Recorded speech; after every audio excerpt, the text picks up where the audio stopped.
Hey everyone, for a super long time, like centuries, the Habsburg family was in charge of a huge chunk of land in the middle of Europe.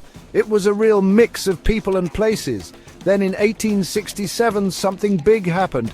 The Austria-Hungary Empire was born.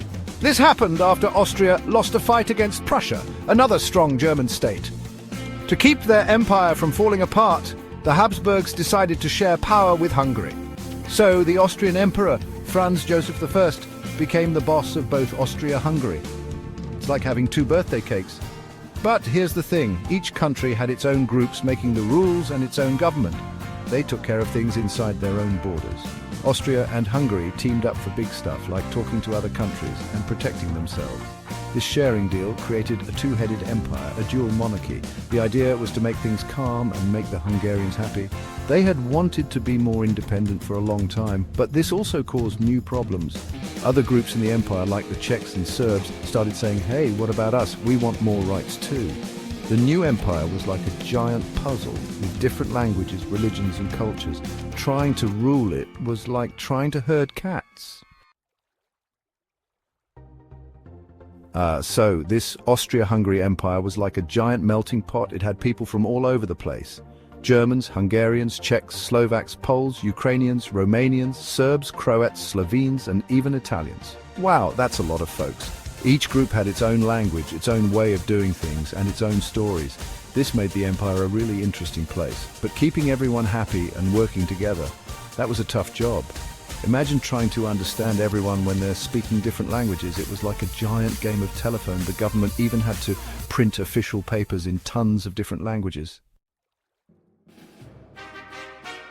This Austria-Hungary Empire lasted for over 50 years. During that time, there were good times and bad times, like a roller coaster ride. The empire was a big deal when it came to money. It had lots of important industries, like digging up stuff from the ground, making things in factories and growing food. The empire was also a big deal in art and culture. Vienna, the main city, was like a magnet for music, books and cool buildings. Famous composers like Gustav Mahler and artists like Gustav Klimt made some of their most awesome stuff during this time. But even with all the good stuff, there were problems. The different groups of people didn't always get along. Each group wanted more power, and that sometimes led to fights. Then in 1914, something terrible happened. A Serbian nationalist, someone who really loved their country, killed Archduke Franz Ferdinand in Sarajevo. This was like lighting a match near a pile of fireworks. It started World War I and led to the end of the Austria-Hungary Empire. So, in 1914, the Austria-Hungary Empire went to war, fighting on the same side as Germany. The war was really hard on the empire.